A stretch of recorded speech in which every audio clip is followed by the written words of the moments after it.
Hello friends, welcome to my React course series for beginners for the version 16.13. If you're looking for building web apps to enter a career as a front-end web developer, it'll be a perfect place to start here, as we'll be learning React through example while creating a practical application. As a little introduction to me, I am Param. I work as a front-end developer here in London. I've worked with majority of the JavaScript frameworks like Angular 1, Angular 2, and React, and Vue.js as well. So this course is targeted for beginners. The only prerequisite is that you know some of the JavaScript. You should know JavaScript very well, the fundamentals. We'll start off with a little introduction to React, and we'll compare it, with the other choices of frameworks, JS frameworks out there. We'll create our first Hello World React application to get started, and we'll see how we can create React components using the class-based and the function-based syntax. We'll see the lifecycle methods and the hooks that have been introduced newly in the new version. We'll see how we can style the applications using the various approaches that are there. We'll see how we can render list forms and using context and making an API call, and how to handle reactive forms well in our application. Now let's discuss a little about what React is. So it's a library and not a framework, and for building the UI, the user interfaces for our applications.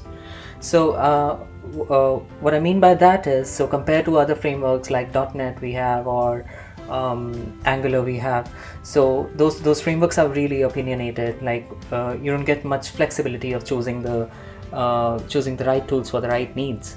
So for example, here, if you want to implement routing, you'll have choices of choosing which library to go for. So you have Reach Router, you have React DOM Router, so you can choose either of those. So it gives you the flexibility of that. And also the way it differs from other frameworks or libraries, UI libraries out there, is the way we write code in React versus the other frameworks. So we don't deal with HTML while writing in React. We write something called as JSX, which is an XML specific domain-specific language here. So it feels like we are writing HTML, but eventually it's not HTML. It gets transpiled into the JavaScript code, which eventually renders the HTML when we see it on the browser. So under the hood, there's something called as a virtual DOM. So we are never dealing with the actual DOM, because the actual DOM is really slow. So that has been the most unique selling point of using React in the first place, because it makes it fast in that manner. And also it's component based, which means that it's just ideology of viewing the apps on your browser. So every piece, every big chunk, for example, a header might contain some items. So each of those items are components, and each of those components might have those subcomponents. So there's this whole hierarchy that's established that we can view as web components on our application. And the last thing is, so if you learn React, what we do is we use the React DOM renderer to render it on the web. And if we use the React native renderer, we can write the same. If we get familiarized with the approach that we are following, so we can easily work it our way for creating mobile applications as well using React Native. So let's start away, guys, with our very first React application we are going to create. So the way we are going to create is using a tool called as Create React Application, Create React App, which is a Node module. So before starting anything, we have to make sure that we have Node.js installed on our system. So you can check that by running node v, which just spits out the Node.js version of the node installed on your system. So it's 12.18 on my system, and Node.js comes up with this npm, which is Node Package Manager command line tool as well, and it is 16.14, as you can see. So if it is not installed, make sure you go to nodejs.org, the website. It's just one Google away, and just download the Node.js, download and install the Node.js for your respective OS. So once we have that, we'll need to install a global node module called as Create React App, which is a command line tool to create React applications so that you don't have to write everything. You don't have to create the folder structure and make changes to the package JSON and install everything by scratch. So this is one global dependency which will be installed in the global directory in your OS, which means that it doesn't pertain to one particular directory. It will be executable anywhere throughout the app, throughout the OS. So sometimes you'll have to run it with the sudo. So we'll make sure we do that. And you just ask for the password, give it the password, and just it'll see if, so in my case it was already installed, so it just updated it.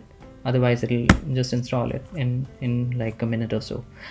And once we have that, go to the directory where you want to scaffold your new project and run this command, create React app, and pass it a parameter of the project name. Now please mind that the project name shouldn't have any spaces, so you can add a hyphen if you want, just like the normal naming conventions of naming variables in any programming language.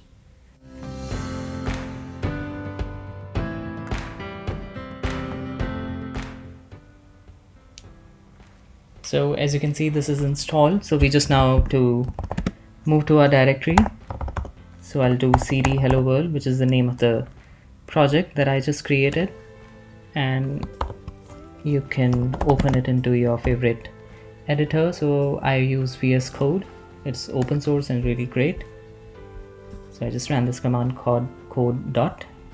So whatever's there is in the current directory, it will just open it. So as you can see, this project in the right hand side it's installed all dependencies here. As you can see, it is scaffolded it with the very fundamental things like React and React DOM and some of the testing stuff that we need to test our application. And these are the commands that we would use to start and build a project and test it. And yep, that's it. So now that we are here, let's just start our project and see how it looks right now. So in order to start the project, you have to run npm start, and what it'll do, it'll build your project and create an in-memory server in Webpack and start the project automatically on localhost 3000 port by default. If 3000 port is occupied, it'll start on, let's say, it'll ask you whether you want to run on a separate port, so maybe it'll start on 3001. So yeah, this is finished now, and it says on your network, on your local system, it's localhost 3000, and if you want to run it on a separate device which might be connected to your system on the same Wi-Fi, so you can check this out on your let's say the mobile, and enter this IP address, and it'll run your local host on your mobile phone, but make sure they are on the same Wi-Fi network. So yeah, this is how it looks right now, and all it says is edit the src/app.js and save to reload. So this is my main file app.js. So in the src folder, the main entry point where everything is happening is index.js. So obviously you might tell how it works is that in any web project, you definitely need to have some index.html as the entry point. So this is the index.html where the app is being bootstrapped, and this is what is being rendered eventually on a web browser.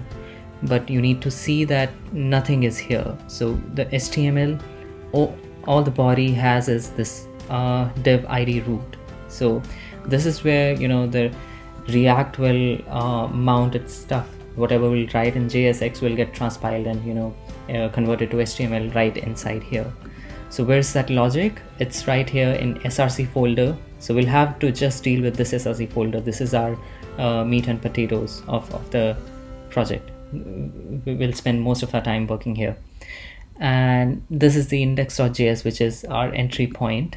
And if you see here closely, all this is doing, this line is really important. It says react dom.render our app inside this element. So we are grabbing a hold of the DOM, the document object model, and we're looking for a element, a node with an ID of root, and which is where we are rendering or mounting our whole React application, the JSX, which is marking our entry as the app component, which is present inside the same directory as app.js. So eventually this is our entry point, which is being getting rendered. So any change we'll make here in our application, hello world. So we'll save it, and automatically this will reload, and our changes will start reflecting here, right? So that's our hello world React app. Thanks for watching, guys. That was our very first introductory hello world application, and in the coming sections we'll create some more realistic examples while learning the fundamentals, so please stay tuned.